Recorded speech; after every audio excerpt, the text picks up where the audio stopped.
My name is Steve Cano, and today I'm going to tell you about Pedro's journey in the fall of 1944. And it's really nice to see a lot of faces here that we've had communicated with Facebook, and Jared, his brother Mark, and the other gentleman, and Jeremy, and so many of you, the Mabrys. I mean, it's been a great journey for me.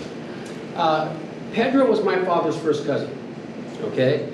And over time, I've become the family historian. I've written a book on Pedro. At the time of the ceremonies and so forth, I dealt with the press. I gave a few speeches. And recently worked with National Geographic on an episode for Pedro, which was really something I didn't expect, but I was grateful because I get a chance to share his story. Well, Pedro was actually born in Mexico, but he came to Texas when he was 2 months old. And he was raised in Edinburgh, Texas. But sadly for Pedro, his father passed away when he was 2 months old. So with that, there's a little bit of hardship. Of course, he doesn't have his father. There's some financial hardship, but like anyone else, he makes his way forward. So in the neighborhood, he helps out fixing radios, and he's doing odd jobs. And eventually he becomes a farm worker, which is pretty hard work. But two traits are developed that I believe helped him later in the war. Number one, he becomes really strong. And number two, he has incredible stamina. And trust me, if you talk to the folks who were in the war, many of them will say the city boys had the hardest time. The country boys who were used to hard work fared better. And that's the truth. But, in the neighborhood, Pedro's known as a quiet and a gentle person, believe it or not. But eventually, he starts working and he's trying to move forward, but then in the blink of an eye, everything changes. December 7, 1941, the Empire of Japan attacks the United States. The U.S. enters what would become World War II. Pedro enters military service, probably the furthest thing from his mind that he would have to do in his lifetime. But he enters military service in 1942. He's assigned to the 4th Infantry Division, the 8th Infantry Regiment, and C Company. And records show, and big thanks to Jeremy for the research that he's done on this, but he fought in the Normandy campaign. It looks now like he was in Cherbourg fighting there.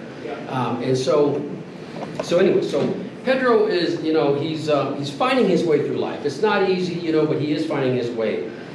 So fast forward now, it's November 6, 1944. The 4th Infantry Division reaches, they're not yet in, at least not the 8th Infantry Regiment, they reach the Hurtgenwald Forest.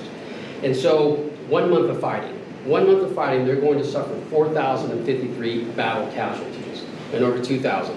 I'm giving you some context because I'm about to tell you Pedro's story, and you won't understand it with some context and some specific context in the forest. So in 1 month of fighting, they have 4,053 battle casualties, over 2,000 non-battle casualties. It's important that you know the difference between the two, okay? Battle casualties, the soldiers that are dead, wounded, captured, or missing in action. Non-battle casualties, the soldiers that have had accidents, or maybe they have a disease, or perhaps trench foot, or frostbite, or trauma.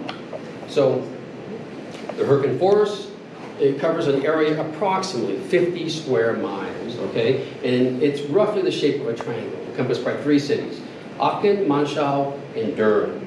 And at that time, in the fall of 1944, this area consisted of groves of hardwood, okay? They had trees, large pine trees, small pine trees. The entire forest, as you're going to see tomorrow, is divided into small areas of squares or rectangles and separated by fire breaks, about 40 feet wide.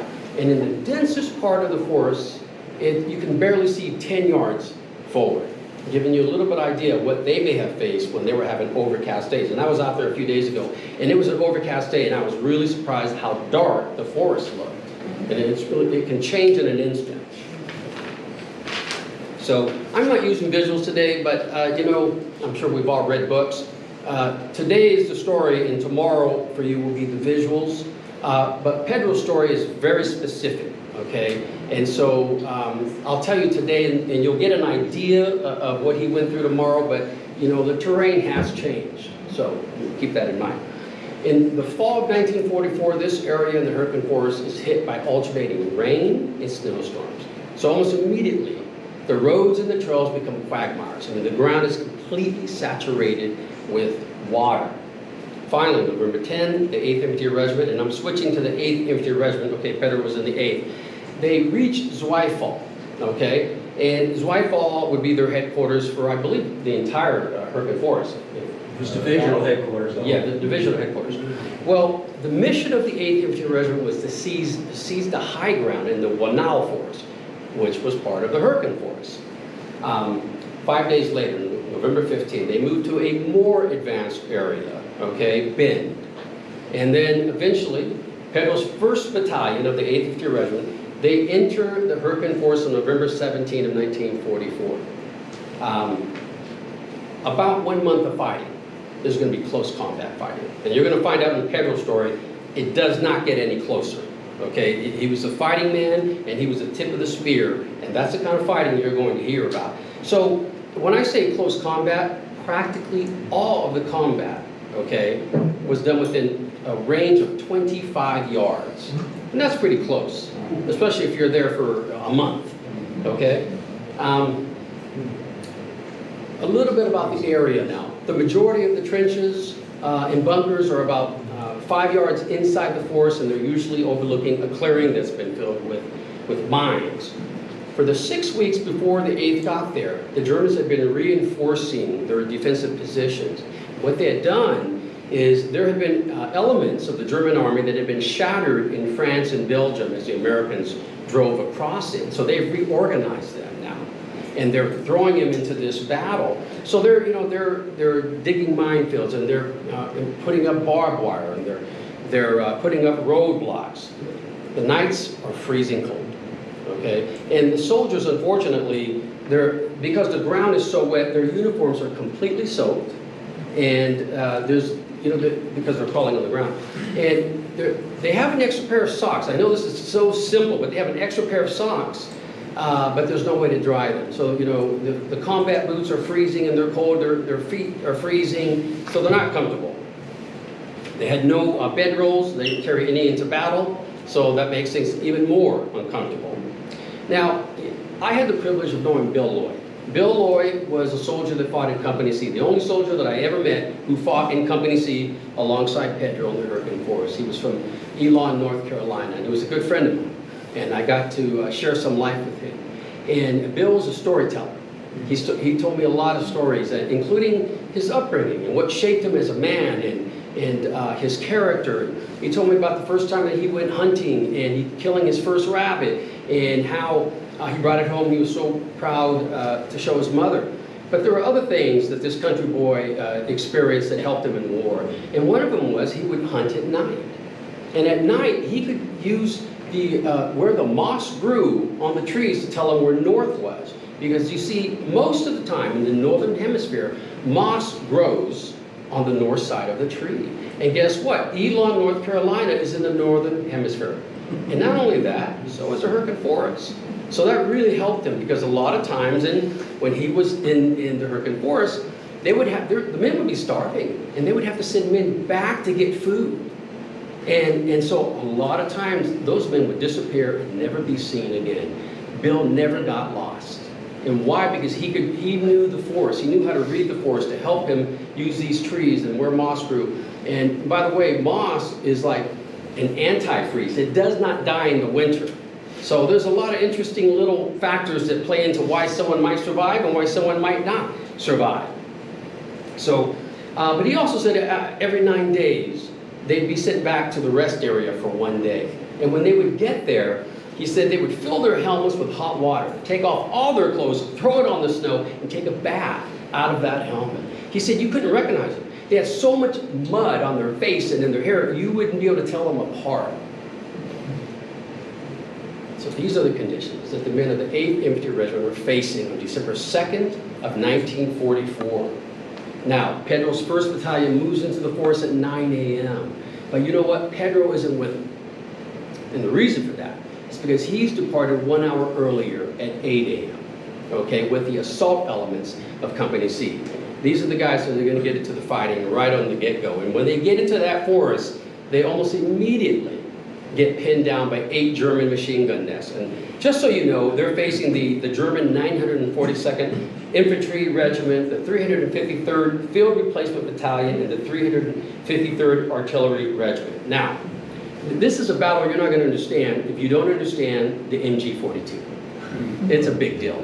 I mean, the Germans centered their entire offensive tactics around that MG-42. And by the time Normandy came around, they had updated that. It's now an MG-42K. And versions of that could shoot up to 1,800 rounds per minute. That's 30 rounds per second. That's pretty hard to survive. And the Americans had a nickname for it. They would call it the buzzsaw, because it would just mow down soldiers at one time. It was a deadly weapon. And so that's what these men are facing when they go into the Hurtgen forest. So Pedro's platoon gets pinned down by 8 German machine guns. Pedro immediately decides he's going to target 2 of them. And so he runs around the right flank of his company. And understand, he's not taking a leisurely walk in the forest. There's intense fire that's being directed at him. In fact, right at that time when he does that, artillery and mortar fire is coming in, and they take 10 to 15 casualties on the spot. On the spot. So you can understand what that does to a man, in his soul. You're seeing your brothers die, 10 to 15, that undoubtedly he knew these men, right on the spot. And so he's got to move forward with these conditions and with this situation. And so he knows that there's a minefield in front of him that he's got to cross to get to those German machine guns. And so he doesn't know how many mines are in that minefield. He doesn't know how dense it is. And there's just no time to figure that out, because people are on his side are dying. And he's got to take out those MG-42s. Otherwise, more men will die. And that's how I've always looked at it. And he's trying to save American lives. He's not just trying to kill. Because Pedro was the furthest thing you could ever find from a killing machine. That it wasn't the man he was. He wasn't just like that. So Pedro decides he's going to crawl into that minefield. He crawls 25 yards. Pedro is a bazooka man. So he's got his bazooka with him, and he takes dead aim at that first machine gun nest, and he fires, and it's a direct hit, and he destroys the gun, and he kills the 2 gunners. And the eyewitness report says something really interesting. It says that at that point he throws 5 grenades at the 20 German riflemen that were guarding that machine gun. And I know that's way more than you would think is normal, right? Normally the MG-42s have a 6-man crew, right? There's the barrel, the ammo, there's a lot of functions that they're doing. But I believe that they knew the Americans were coming into this particular area, and they filled it with supporting riflemen. So he takes those 5 grenades and he throws it at these riflemen, and he kills 7 or 8 of them, and he causes the rest to scatter. And the eyewitness report says something really interesting. He says that they scattered like a bunch of big birds. So I think they were tall, to be honest. That's the only thing I can think of, why he would say that. So Pedro has taken out the first machine gun nest, and so now he spotted the second one, and so he's going to crawl another 15 yards to get to that one, and he's very close to where he was, and he fires his bazooka and he destroys that gun. The whole time I'm thinking, man, this guy's really good at camouflage. They're just not seeing him. And Pedro was a short guy. He's like 5'2". He's not a tall guy, which obviously you don't want to be a big guy in the forest, because you're going to stand out. And I also believe, I believe, because he's a Cano and I'm a Cano, he has some innate abilities about camouflage, blending in. I really believe that. And switching back to Bill Loy, he said he would be running from tree to tree. And that's how you stayed alive. And a lot of guys who didn't do that, those are the guys that would die. So, some guys figure it out and some guys don't figure it out. So, okay, so now I want to kind of switching the story a little bit. In my book, I talked about Private Francisco Delgado. And the reason I did is because Private Francisco Delgado is actually fighting in tandem with Pedro on December 2nd and 3rd, okay? And I just thought these guys were at the tip of the spear. They were extremely courageous, and they were very skilled. And clearly they're going to be very effective. And when you're facing what they were facing, I just thought that was something that I wanted to preserve in the story. And quite honestly, National Geographic also is going to include him in Pedro's story in that episode. And I'm happy about that, because I wanted, America and the world to see what these 2 brave men did together on these 2 days. And so, anyways, I'm pleased about that. But Private Francisco Delgado, He's in the forest with the assault elements when they're taking 10 to 15 casualties from that mortar fire, okay?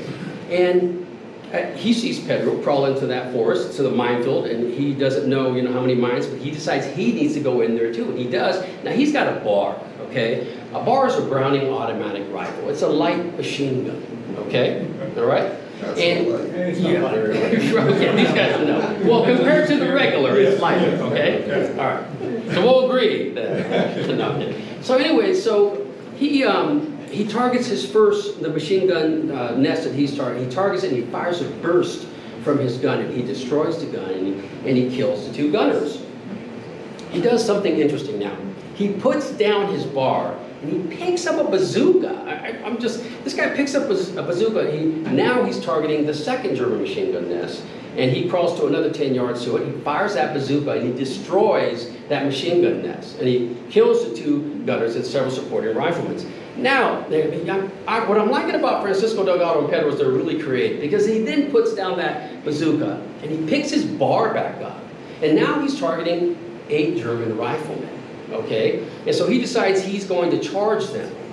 This is the stuff. You got to have some guts to be doing this stuff, man, because death is right there by you every step you take. And he's going to charge them. He's picked up several grenades, and he charges them. He fires a burst from his bar, and he throws multiple grenades. So he kills 6 of those 8 soldiers, and he takes 2 of them prisoner. So meanwhile, Company K now has come parallel to Company C. And almost immediately, they become pinned down by 2 German machine guns. Again, because they're all over this forest. And when you go out there tomorrow, you're going to see all these trenches and where their little machine gun nests were. Well, Pedro notices this. And so he decides he's going to run along the front of his own company to find out where those machine guns are located, and he's going to target them. And he does this. But then he does something that personally I admire about Pedro, because he's different. See, everyone else is thinking, straightforward, but he decides he's going to go from behind the German line and attack them, and he does that. They're not thinking like that. Pedro's thinking very different. And it's funny, but in his grandchildren, by the way, are major Hollywood costume designers. They're really creative, right? And so I'm just like, some of that came from somewhere. Pedro's a very creative man. So he's out there, he crawls behind, and he takes a direct aim at the machine gun nest, and he destroys it. And he, of course, destroys the gun. He kills the 2 gunners. He does something that is rare in the field of battle, okay? This entire time, he's been reloading his bazooka by himself. That's normally a 2-man feat. And this guy, in a very clever way, has figured out how to do it by himself, and to do it under the most intense and dangerous circumstances that you could imagine. So he reloads that bazooka, and he aims at the 2nd machine gun nest that was holding down Company K, and he destroys it, and he kills the 2 gunners again. So, December 2nd was a very violent day, and many casualties have been taken by both sides, obviously. But the fighting isn't over, because on December 3rd of 1944, the 8th Infantry Regiment is now opposed by the German 8th Parachute Regiment and 353rd Infantry Division. So there's an intense artillery, a mortar barrage that's launched by the Germans against positions held by Pedro's 1st Battalion. Okay, and so at the same time, they launch a counterattack. The 2nd Company, the 8th Parachute Regiment, the German regiment, they launch a counterattack against positions held by Pedro's Company C. And of course, in this is close combat. The records show that a tremendous amount of potato mashers were thrown at the Americans. So, these guys mean business. They're coming in to kill. This is as close combat as you could imagine in war. This is what they're experiencing on this day. So, immediately, Company C launches a counterattack. Immediately. And immediately they get pinned down by 8 German machine gun nests. They're prepared. They know their forest, okay? And so they know when they're counterattacking which way they're going to go, and they're ready for them. And so Pedro's armed with his bazooka, okay? So he decides he's got to target more of these machine gun nests, and they're never ending. And so he does. he's not taking a casual walk. There is intense fire coming in, okay? And so he's under this fire now. He's somehow staying stealth, and he's crawling towards that first machine gun. He gets about 15 yards away. He fires his bazooka and he destroys the first machine gun, and he kills the 2 gunners.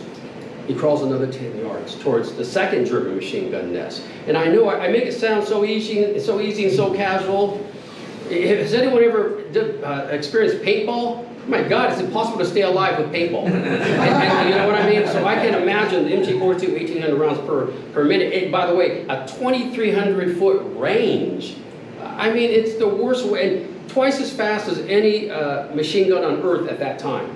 So it's incredible. And they've improved it. I mean, the weight was reduced to 9 pounds, I believe it was 9 pounds, and they can change out the barrel in seconds. It's incredible. So again, Pedro single-handedly reloads his bazooka, and now he's going for the third German machine gun, okay? And he gets about 20 yards away, and he decides that's close enough. I mean, before that it was 10 yards or 15 yards. The 20 yards seems to work. Maybe he's feeling more confident, I don't know. But he fires his bazooka, destroys that gun, and he kills 2 gunners. Francisco Delgado is still in the fight, and he's crawling around with his bar now. He's back to the bar. And he takes aim at another German machine gun nest, and it fires his bar, destroying the gun and killing the 2 gunners. About this time, the Company K commander decides he needs to pull his men back. They're fighting parallel to Company C. And so he starts doing that. And Pedro decides he needs to head back a little bit closer to the Company C line. But he notices that a German soldier has taken 2 of Company K's officers prisoner, along with platoon sergeant. So Pedro pulls out his M1, takes dead aim, and kills that soldier, releasing his American soldier friends. He then starts to cross the road. And as he crosses the road, he notices there's another German machine gun nest, and it's 2 gunners and 2 supporting riflemen. He takes out his M1, and he shoots and kills all 4. So that day, the enemy counterattack was repulsed. And the only words that Pedro ever uttered about those 2 days of fighting, and I quote, "We just got into some fighting." Yeah, right. I mean, for them, right, it's probably an everyday thing, unfortunately, but that's what he said. So Francisco Cano receives the Distinguished Service Cross for his actions on December 2nd and 3rd of 1944. Pedro's story is a little bit more complicated. He also receives the Distinguished Service Cross. But for the first time in American history, maybe the only time in American history, God willing the last time in American history, he receives it in the mail. Now, you've got to understand, that's the second highest award you can bestow on a soldier, the highest being the Medal of Honor. And so when the veteran groups find out about this, there's genuine outrage. And then the media gets a hold of it. And then it gets back to the Army. The Army decides that they're going to do an investigation. Okay? So they send investigators down to Edinburgh, Texas, to investigate what happened. How did this occur? And they determined that, in fact, yes, they should have sent a high-ranking officer, and there should have been a ceremony when it was presented to them. So they decide to send, just to show you how the world is so small, they decide to send General Jonathan Wainwright down to Edinburgh, Texas in April of 1946 to personally present the Distinguished Service Cross to Pedro. Now, some of you may not know who he is, okay? When General Douglas MacArthur abandoned the Philippines, okay, because of the Japanese invasion, he left General Jonathan Wainwright in charge, okay? And so, of course, they were taking prisoners, and Wainwright and his officers and many, many soldiers experienced the infamous Bataan Death March, okay? So, fast forward, it's 3 years later, and now they're on the USS Missouri. And the Japanese have just signed the surrender documents, and General Jonathan Wainwright is standing right by Douglas MacArthur as he signs that surrender document. And the first person that he hands a pen to is to General Jonathan Wainwright. Now, Wainwright flies home to Washington, D.C., and President Truman, in a surprise ceremony, bestows a Medal of Honor on General Wainwright. So, now fast forward to April of 1946. So you have General Wainwright, a Medal of Honor recipient, now presenting the Service Cross to a soldier who eventually would be upgraded to the Medal of Honor. Maybe one of the only times in American history that that has happened. It's a very cool connection. But I'm bringing him up especially because of this. In that ceremony in 1946, General Wainwright said 2 things that I thought were stunning. The first thing was, he said, Pedro's citation was one of the finest that he had ever read. And I was stunned by that, because this is a serious man. This is a man of stature. This is a man who knows American military history. This is a man who certainly knows American Medal of Honor history. For him to say that Pedro's citation was one of the finest that he'd ever read, for us, and it's something that gave us some comfort. But he says something else in that ceremony. And he says that he believed that Pedro actually deserved a higher award. And I was stunned by that, because this is 1946, and this guy's seeing the road really clear, and he's read obviously the citation, and he knows what happened in battle, and he's saying that he deserved the Medal of Honor. So little did he know that he would know. In 2003, President Bush orders the U.S. Army to do an investigation over 3 wars: World War II, Korean War, and the Vietnam War. And he wants to find out if any men or soldiers of Hispanic race origin or Jewish origin have been overlooked for the Medal of Honor. And over that 10-year investigation, they determined that there were 24 soldiers that had been overlooked for those reasons. So I was privileged and I was really honored, one of the greatest moments of my life, to be at the White House on March 18 of 2014, when Pedro Cano was posthumously awarded, probably not the right word, the Medal of Honor. And it was a 2-hour ceremony in the East Room, and it was an incredible experience. And there was actually 3 days of ceremonies. You had the Medal of Honor ceremony that was 2 hours, but 2 hours prior and 2 hours after that ceremony, they allowed us to just really run all over that White House, which was an incredible experience for the families. And that was the largest Medal of Honor ceremony since World War II. So it was really a historic day. The first day was the Army reception, which was a beautiful event because we were introduced to our military leaders. We got to have personal conversations with them. We had the Army choir, and so it was a beautiful way to welcome us to these 3 days of ceremonies. And the last day was the Pentagon Hall of Fame ceremony, where again it was a more pure military ceremony where they're inducting these men into the Pentagon Hall of Fame.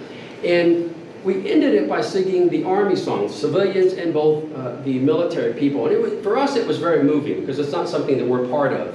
And so it was something that we really enjoyed. So that's Pedro's journey. His episode is coming out on National Geographic very soon in Europe and then the U.S. And you'll get a chance to kind of see visually what happened and also tomorrow as well. So anyways, I enjoyed sharing this story with you.